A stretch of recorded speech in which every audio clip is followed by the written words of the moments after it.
Morning 12th class. आज जो है हम अपना 7th चैप्टर जन आंदोलनों का उदय इसे कंटिन्यू करते हुए आगे पढ़ेंगे। ठीक है, आज का हमारा टॉपिक रहेगा महिला आंदोलन। ठीक है, महिला आंदोलन के विषय में जैसे मैं थोड़ा सा जो है उसको एक्सप्लेन करने से पहले उसका थोड़ा इंट्रो बताती हूँ आपको कि किस तरीके से जो है महिलाओं ने किन परिवेशों के बीच में जो है अपने लिए आंदोलन करने के विषय में सोचा।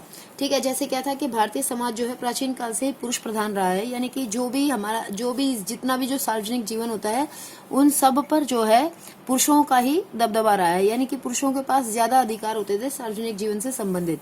और महिलाओं को जो है क्या समझा जाता था, महिलाओं को ये समझा जाता था कि उनकी जिम्मेदारियां कहाँ तक सीमित हैं, चार दीवारी के अंदर तक सीमित हैं।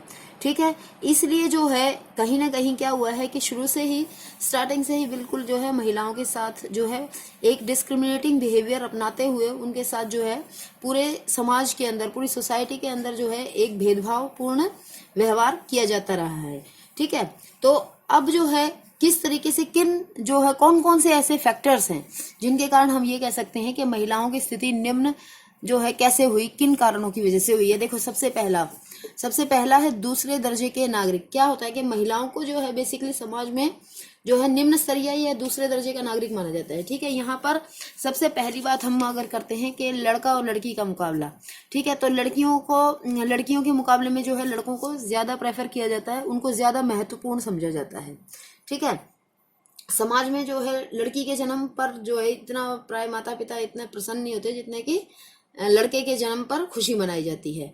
ठीक है, इसके अतिरिक्त और भी इससे भी अगर भयावह रूप की बात हम करें तो कई तो पेरेंट्स ऐसे होते हैं, कई माता पिता इस मेंटेलिटी के भी होते हैं बेटा, जो कन्या भ्रूण हत्या तक भी जो है चले जाते हैं कि बच्ची जो अगर बच्ची है तो वो उसको जन्म से पहले ही उसको खत्म कर देते हैं। ठीक है, उसके बाद अगर हम बात करें महिलाओं की, समाज के अंदर जो विधवा महिलाएं हैं अगर उनकी बात करें तो उनकी भी स्थिति समाज में बहुत ही शोचनीय है, बहुत ही दुखदायी है कि समाज में उनके साथ जो है दुर्व्यवहार किया जाता है, प्राय उन्हें जो है मनुष्य समझा जाता है और उनके साथ जो है ठीक तरीके का अच्छा व्यवहार नहीं किया जाता।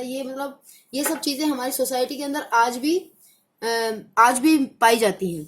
ठीक है, तो ये तो हो गया हमारा फर्स्ट पॉइंट। इसके बाद सेकंड पॉइंट है जैसे दहेज प्रथा यानी कि डॉरी सिस्टम के बारे में आप सब बच्चों को पता है कि चाहे जितना भी ज्यादा शिक्षा का प्रचार धीरे धीरे बढ़ रहा है, काफी बढ़ रहा है, लड़कियां आजकल लड़कों से बेहतर जो है पढ़ाई कर रही हैं, लेकिन उसके बावजूद भी क्या हो रहा है, उसके बावजूद भी अगर हम देखें तो समाज के अंदर जो है दहेज प्रथा भी समय समय के साथ जो है धीरे धीरे बढ़ती ही जा रही है।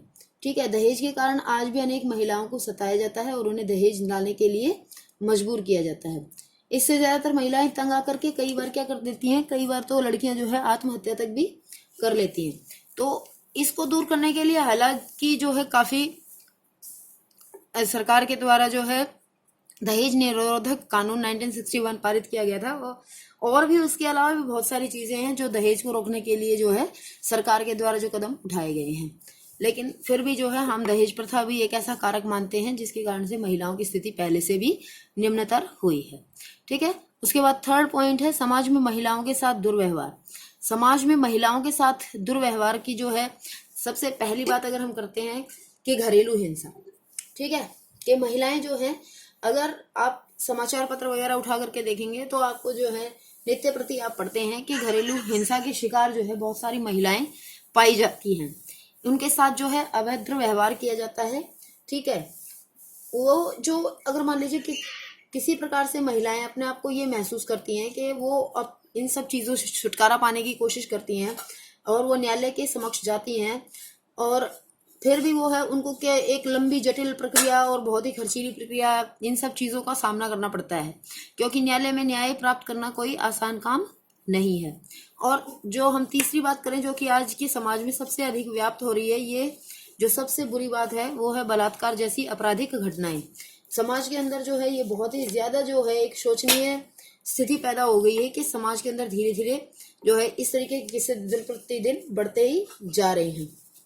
ठीक है, ऐसी स्थिति में स्त्रियां अपने आप को स्वतंत्र और समान और ये कह सकते हैं कि सुरक्षित महसूस नहीं करती हैं, और वे स्वतंत्रता पूर्वक जहां चाहे वहां घूम फिर नहीं सकती हैं, आ जा नहीं सकती हैं। ठीक है, इस तरीके की बातें जो है हमारे को समाज में देखने को मिलती हैं। फोर्थ पॉइंट है समानता का अधिकार केवल दिखावा मात्र। कि ये कहा जाता है कि समाज में जो है महिलाएं पुरुषों के समान हैं, लेकिन व्यवहारिक रूप में अगर हम देखें तो व्यवहारिक रूप में ये होता है कि समाज में पुरुषों को आज भी जो है महिलाओं की अपेक्षा ज्यादा योग्य और श्रेष्ठ माना जाता है। ठीक है, अगर जो है हम बात करें कि पारिवारिक जीवन में जैसे पुरुष प्रधान समाज में छोटी छोटी जो बातें हो जाती हैं उनमें स्त्री की राय को कम महत्व दिया जाता है। प्राय पत्नी को जो है पति के निर्णय के सामने सिर झुकाना ही पड़ता है। तो इस तरीके की बातें जो है हम समाज में नित्य प्रति देखते ही रहते हैं। तो ये जो कहना कि समानता है, पुरुषों के समान महिलाओं को समानता है, ये भी क्या है, एक दिखावा मात्र रह जाता है। अगर हम सही तरीके से देखें तो महिलाओं की स्थिति क्या है कि घर गृहस्थी की जिम्मेदारी या निम्न स्तरीय कार्य जो भी होते हैं, जो कम इम्पोर्टेंस जिन कामों की होती है, उनमें ही महिलाओं को ज्यादा उचित माना जाता है। ठीक है, तो इससे भी क्या है, महिलाओं की स्थिति पहले से निम्नतर हुई है। जो आज समाज में स्त्रियों को क्या है कि उनको जो है एक संकीर्ण जीवन शैली में बांध दिया गया है। उसके बाद देखो फिफ्थ पॉइंट है निर्णयों में सीमित भागीदारी। कि महिलाओं ने जो है, जैसे महिलाएं काफी सारी कंट्रीज में तो आज भी महिलाओं को राजनीतिक अधिकार प्राप्त नहीं है, लेकिन बहुत सारी ऐसी कंट्रीज हैं जहां पर महिलाओं ने जो है राजनीतिक आधार पर जो है बहुत सारे सर्वोच्च पद भी प्राप्त किए हैं। जैसे श्रीमती इंदिरा गांधी जी हैं, ठीक है, बेनजीर भुट्टो थी, उसके बाद जो है बहुत सारी और भी हैं ना, अपनी ये प्रतिभा पाटिल जी हैं, ठीक है, जो देश की राष्ट्रपति रही। लेकिन फिर भी हम अगर देखें तो गिनी चुनी ही महिलाएं हैं जिन्होंने राजनीतिक रूप से अपनी भागीदारी राष्ट्र के लिए दी है। ठीक है, तो हम ये मानते हैं विदय कि कहीं ना कहीं महिलाओं को विधानमंडलों में और अधिक प्रतिनिधित्व दिया जाना चाहिए, अगर जो है उनके साथ उनको समाज में ऊंचा उठाना है तो। ठीक है, तो ये सभी कौन कौन सी चीजें हैं, ये मैंने अभी आपको सब वो चीजें बताई जो महिलाओं को समाज में निम्नतर होने के लिए जिम्मेदार हैं। ठीक है, इसके बाद आगे देखिए कौन कौन से ऐसे महिला सशक्तिकरण हेतु प्रावधान किए गए हैं जिनके माध्यम से महिलाएं क्या कर सकती हैं, महिलाएं जो है समाज में पुरुषों के समान अधिकार प्राप्त कर सकती है। ठीक है, जैसे सबसे पहला जो है आर्टिकल 14 है, जिसके अंतर्गत क्या कहा गया कि सभी कानूनों के समक्ष क्या होगा, सभी कानूनों के समक्ष जो है सभी स्त्री और पुरुष एक समान हैं।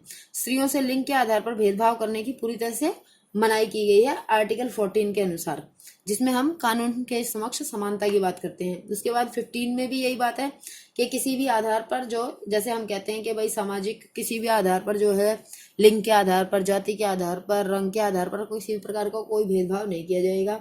तो ये यहाँ पर लिंग यानी कि स्त्री पुरुष के आधार पर भी जो है किसी प्रकार का कोई भेदभाव नहीं किया जाएगा।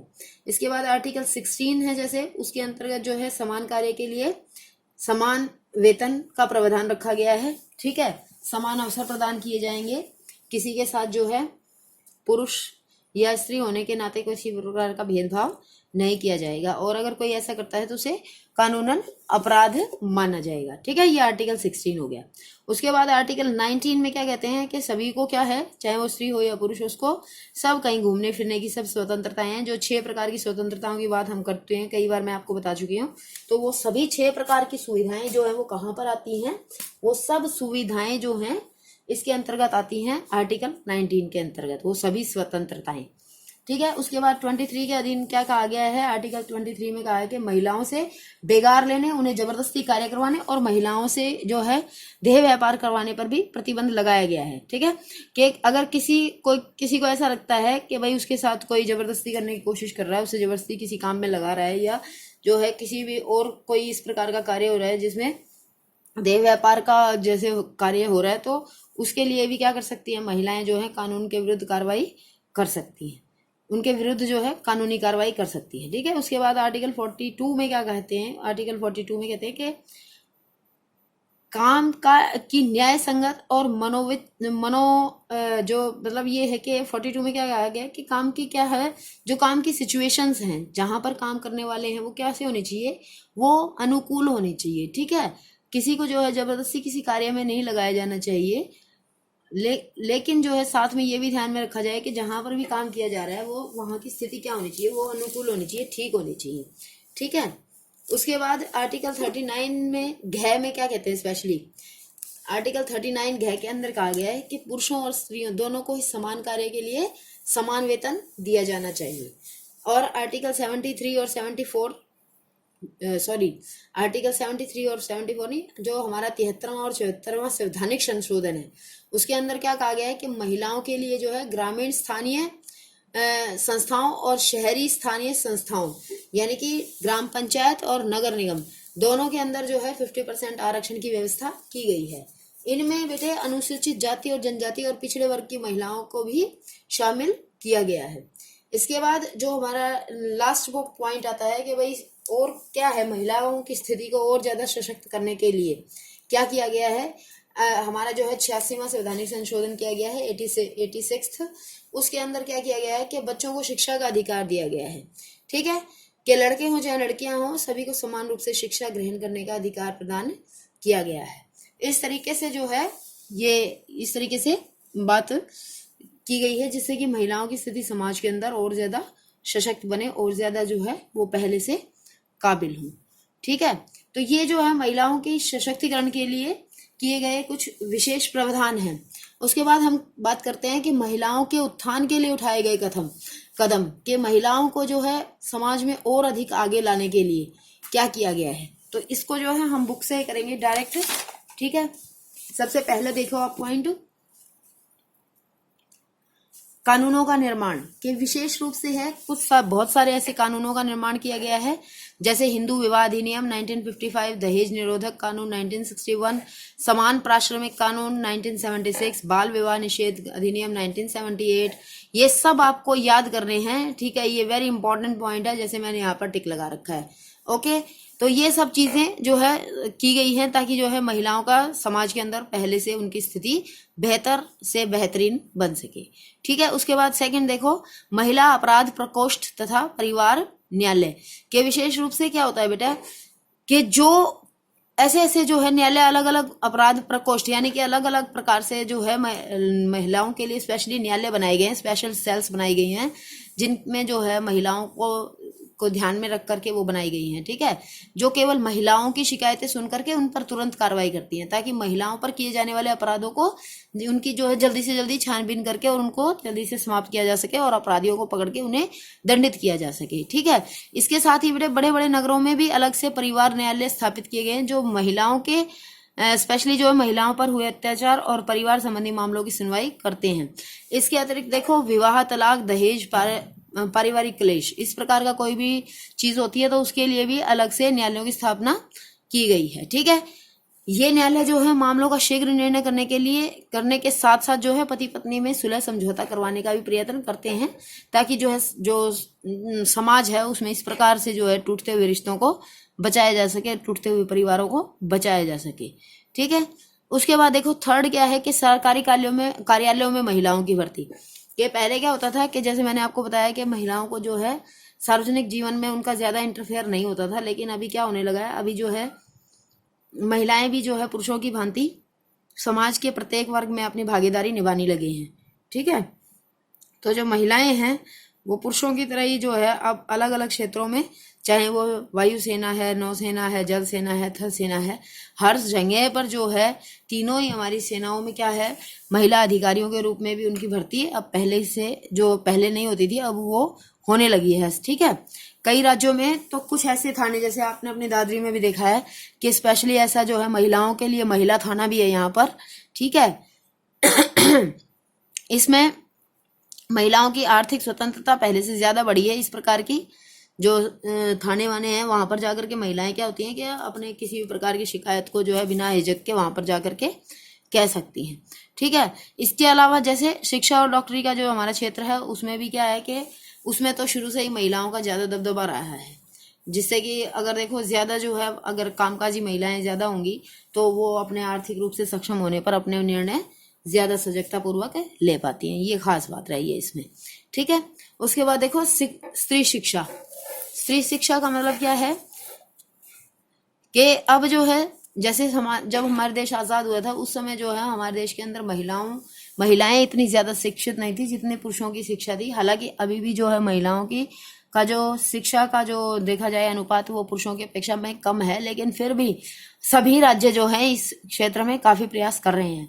जैसे हरियाणा जो है, हरियाणा राज्य में स्नातक यानी कि बीए तक की शिक्षा जो है वो लड़कियों के लिए निःशुल्क है, परंतु अभी भी महिलाओं में शिक्षा के फैलाव के लिए और अधिक कदम जो है वो उठाए जा सकते हैं। एक लड़की को शिक्षित करने का अर्थ क्या होता है बेटा, कि एक परिवार को शिक्षित करना, क्योंकि एक शिक्षित माता अपने बच्चों को कभी भी अनपढ़ नहीं देखना चाहेगी। ठीक है, समस्त भारत में जो है स्त्री शिक्षा निःशुल्क होनी चाहिए और स्कूलों में भी मध्यावधि अवकाश के साथ समय मुफ्त भोजन की व्यवस्था की जानी चाहिए।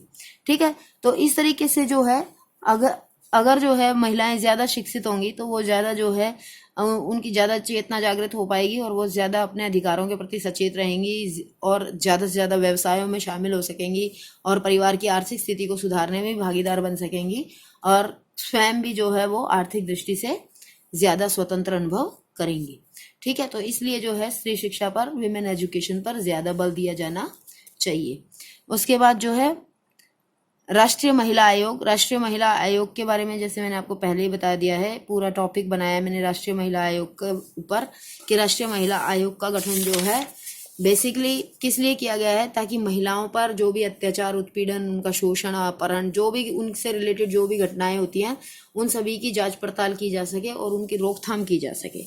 ठीक है, प्लस में जो महिलाएं हैं उनको न्याय दिलवाने का कार्य किया जा सके। इन आयोगों को पर्याप्त शक्तियां और अधिकार प्राप्त नहीं है, लेकिन फिर भी हम ये कह सकते हैं कि इनके होने से जो है कहीं ना कहीं पहले से महिलाओं की स्थिति मजबूत हुई है।